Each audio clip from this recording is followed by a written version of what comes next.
Isipin mo ang isang eksena na parang mula sa pelikula kung saan ang isang anghel ay humarap sa isang hukbo ng 185,000 kaaway na sundalo. Ano kaya ang nagtulak sa anghel na ito na harapin ang napakalaking hukbo? At sinasabi ko, kung ang mga anghel ay kilala sa kanilang kabutihan at kadalisayan, maari kayang ang isa sa kanila ay nagkaroon ng tiwaling pag-uugali o tayo kaya ay nakaharap sa isang ganap na hindi inaasahang sitwasyon? At syempre, ano ang naging wakas ng labanan na ito na tila galing sa epikong kwento? Ihanda ang iyong puso sapagkat ngayong araw tayo ay lilinang sa isang kwento na hinahamon ang lohika ng tao at nagtutulak sa atin na maghanap ng mga sagot na higit pa sa mga karaniwang alam natin. At sigurado akong magugulat ka sa lahat ng iyong makikita rito. Tara, alamin natin ito ng sabay-sabay upang maunawaan kung ano ang nagtulak sa isang anghel ng Panginoon na harapin ang 185,000 sundalo. Kailangan nating bumalik sa nakaraan at maunawaan ang konteksto ng mga pangyayari na naganap bago ang labanang ito. Bumabalik ng ilang libong taon, narito tayo sa isang panahon ng kaguluhan para sa bayan ng Israel. Matapos ang kamatayan ni Haring Solomon, ang pinag-isang kaharian ay nahati sa dalawang magkaribal na kaharian, ang kaharian sa Hilaga na tinawag na Israel at ang kaharian sa Timog na kilala bilang Huda. Ang pagkakahating ito ay nagdala ng mga tunggalian at tuloy-tuloy na digmaan sa pagitan ng magkakapatid na Israelita. Ang ugat ng pagkakahiwalay na ito ay nagmula sa mga huling araw ng paghahari ni Solomon. Dahil sa kanyang labis na kaginhawahan at mabibigat na buwis, nag-alsa ang bayan na nagresulta sa paglikha ng hiwalay na kaharian sa ilalim ng pamumuno ni Jeroboam, isa sa mga anak ni Solomon. Ang trahedyang ito ay nagbukas ng mga dekada ng tunggalian at pagbubuhos ng dugo sa pagitan ng mga kaharian. Sa paglipas ng mga taon, ang mga hari ng Israel at Huda ay patuloy na naglalaban. Naghahangad na palawakin ang kanilang mga teritoryo at pahinain ang kapangyarihan ng isa't isa. Kadalasan, ang mga paghaharing ito ay nababalutan, pagsamba sa mga Diyos-Diyosan at mga alyansa sa mga bansang pagano na naglalayo sa bayan mula sa tunay na Diyos. Ang sitwasyon ay umabot sa isang kritikal na punto ng ang kaharian sa Hilaga na siyang Israel ay bumagsak sa kamay ng makapangyarihang imperyo ng Assyria sa 722 bago si Kristo. At ang mga naninirahan doon ay tuluyang itinapon.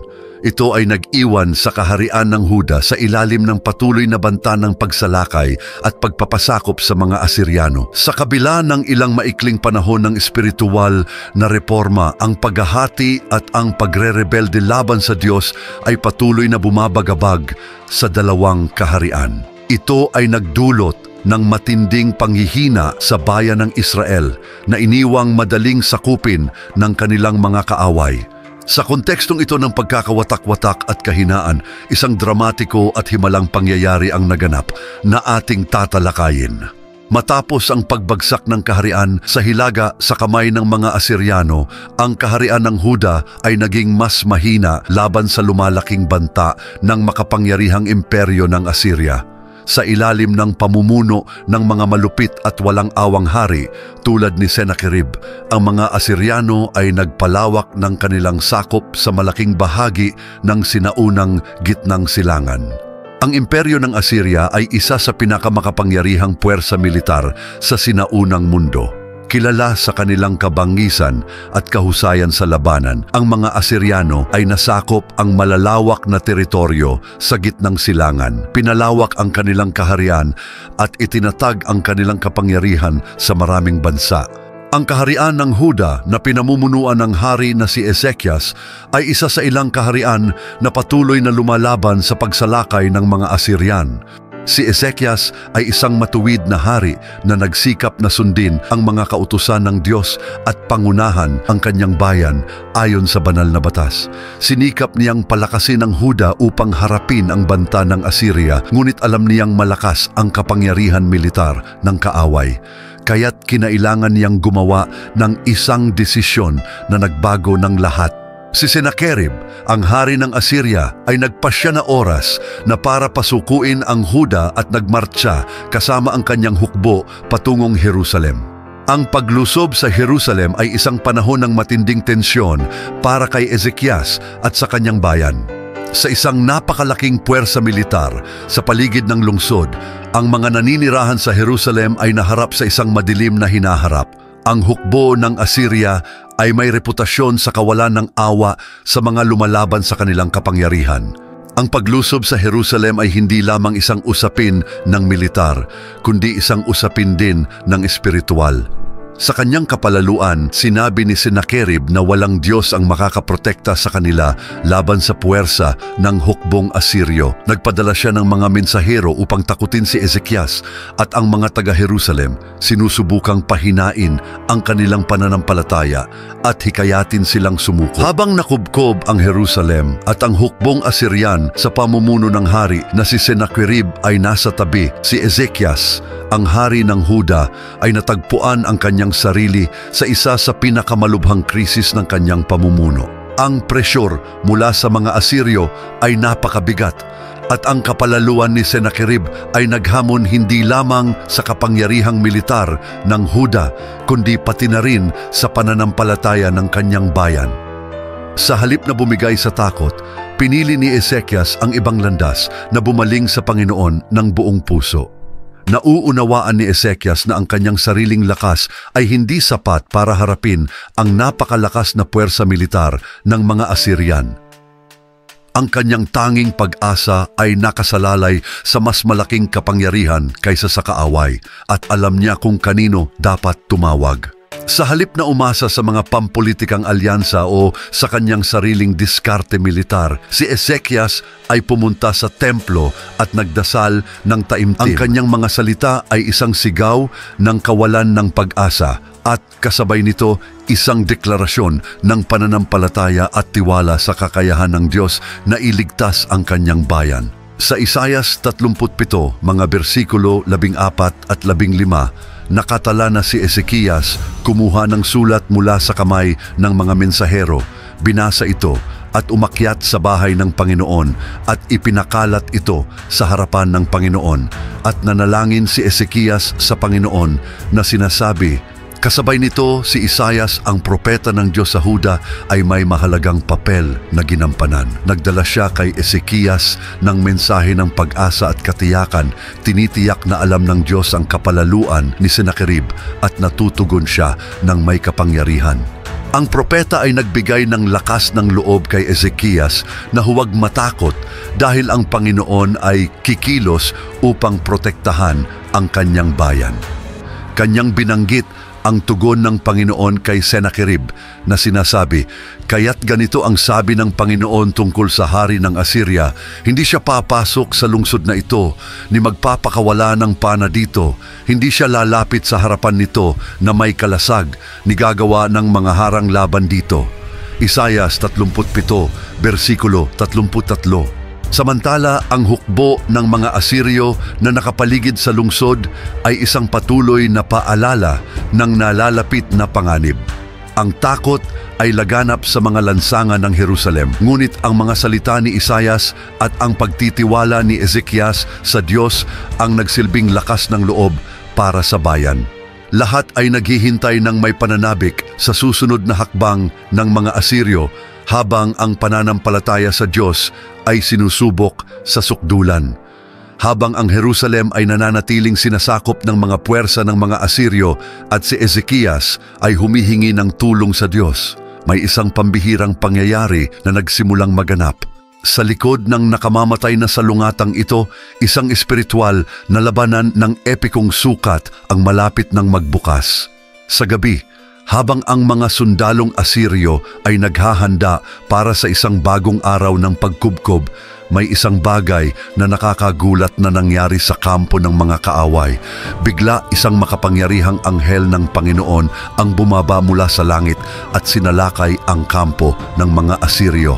Ito ay hindi isang pangkaraniwang anghel, ngunit isang pagpapakita ng mismong Diyos na isinugo upang ipagtanggol ang kanyang piniling bayan. Sa kakaibang kapangyarihan at otoridad, ang anghel ng Panginoon ay hinarap ang 185,000 sundalong Asiryo na nakapalibot sa Jerusalem. Ang sumunod ay isang tanawin na kamangha-mangha at nakakatakot. Itinaas ng anghel ng Panginoon ang kanyang banal na espada at sa isang galaw lamang winasak ang hukbo ng mga Asiryo. 100,000 mga sundalo ang nabuwal na parang tinamaan ng kamay ng mismong Diyos. Sa harap ng ganitong nakakagimbal na pagpapakita ng makadiyos na kapangyarihan, ang mga natirang buhay na Asiryo ay natigilan sa takot at pangamba. Hindi nila maunawaan kung paanong isang anghel lamang ang makakatalo sa ganoong kadaling paraan sa isang hukbo na napakalakas. Walang lakas upang ipagpatuloy ang pagkubkob si Senakeribe at ang kanyang mga tao ay napilitang umurong kaagad. Iniwan nila ang mga tambak ng mga katawan, mga tahimik na saksi ng himalang pagkilos ng Panginoon upang iligtas ang Jerusalem. Ang biglaang pag-atras ng hukbo ng mga Asiryo ay higit pa sa isang himala. Ito ay isang makapangyarihang tanda para sa buong kaharian ng Huda na ang Diyos ay tunay na kasama nila. Ang pakiramdam ng kaginhawaan na kumalat sa buong lungsod ay sinabayan ng malalim na pasasalamat at isang muling pagsilang ng pananampalataya. Ang mga tao na noon ay napalibutan at kinubkob ng mga Asiryo ay ngayon ay naramdaman ang kanilang paglaya at proteksyon mula sa Panginoon. Ang mga natirang buhay mula sa hukbo ng mga Asiryo ay bumalik sa Nineve sa kalagayang gulat na hindi maipaliwanag kung ano ang nangyari sa gabing iyon. Ang ulat tungkol sa anghel ng Panginoon na pumatay ng 185,000 sundalo ay mabilis na naging isang alamat na umalingaw-ngaw sa buong gitnang silangan. Ang pangalan ng Panginoon ng Huda ay nagkamit ng respeto at takot sa mga kalapit na bansa. Ipinakita ng pangyayaring ito na gaano man kalakas ang puwersa ng militar o kapangyarihan ng isang imperyo, palaging nagtatagumpay ang Diyos.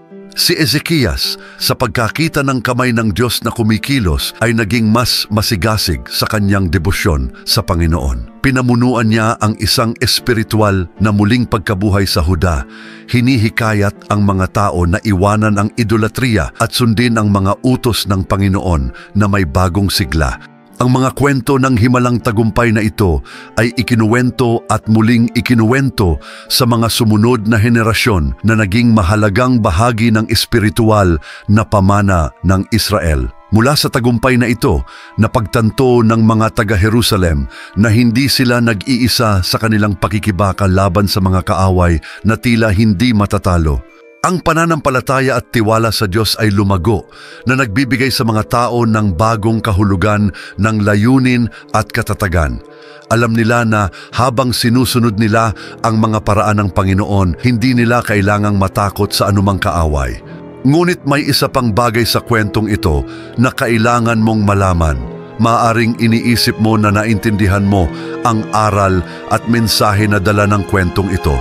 Pero sigurado ka ba, marami akong mga kapatid na tinitingnan ang isang kwento tulad nito, ngunit hindi alam kung ano talaga ang naidudulot nito sa ating buhay. Kaya mag-focus ka sa huling bahaging ito upang magamit mo ang mga aral mula sa kwentong ito sa iyong buhay sa praktikal na paraan. Maraming mga aral ang makukuha natin mula sa kaganapang ito. Isa sa mga pinakaimportanteng aral ay na kahit na humaharap tayo sa mga sitwasyon na tila imposible malagpasan, hindi natin dapat tingnan ang sitwasyon gamit ang ating mga mata, kundi sa pamamagitan ng ating puso nagtitiwala na kikilos ang Diyos para sa ating kapakanan. Itinuro sa atin ni Ezekias na ang tunay na lakas ay hindi nagmumula sa mga makapangyarihang hukbo o sa mga alyansang tao, kundi sa hindi matitinag na pananampalataya sa Diyos. Nang bumaling siya sa Panginoon sa panalangin at inilagay ang kanyang pagtitiwala sa Kanya, binuksan ni Ezekias ang daan para sa isang banal na interbensyon na nagbago ng takbo ng kasaysayan. Ang parehong prinsipyo ay naaangkop sa atin ngayon. Kapag nahaharap tayo sa mga hindi malalampasang hamon, dapat nating tandaan na ang Diyos ang ating matibay na tore at kanlungan. Bilang karagdagan, ipinapakita sa atin ng kwentong ito na kahit na napapalibutan tayo ng mga puwersang tila hindi matatalo, palaging may pag-asa. Ang anghel ng Panginoon ay dumating sa pinakakritikal na sandali na nagpapaalala sa atin na hindi tayo kailanman iniiwan ng Diyos. Kahit na sa pinakamadilim na sitwasyon, siya ay nasa ating tabi, handang kumilos at protektahan tayo. Ang panghuling aral ay isang paalala na ang ating pananampalataya sa Diyos ay maaaring maging isang mapagkukunan ng lakas at tapang. Kapag ang lahat ay tila nawala, kapag ang kaaway ay makapangyarihan at ang mga pagkakataon ay tila maliit, dapat nating alalahanin na ang Diyos ay may mas malaking plano. Maaari niyang gawing araw ng tagumpay ang isang gabi ng kawalan ng pag-asa. Sa pagpapanatili ng ating tiwala sa Kanya, maaari tayong harapin ang anumang laban na may katiyakan na Siya ay kasama natin. At sa ganitong katiyakan, tinatapos natin ang kamanghamanghang kwentong ito na may kaalaman na tulad ng katapatan ng Diyos kay Ezekias at sa mga tao ng Huda, Siya rin ay magiging tapat sa atin sa ating mga sariling laban. Anuman ang pinagdadaanan mo, tandaan mo na ang Diyos ay may kapangyarihang baligtarin ang agos para sa iyong kapakanan. Manatiling matatag, magkaroon ng pananampalataya at maniwala na ang mga himala ay nangyayari pa rin. Umaasa ako na ang nilalamang ito ay naging malaking halaga para sa iyo. Mag-click sa video na lumalabas sa iyong screen upang patuloy na tingnan ang isa pang magandang kaalaman sa Biblia.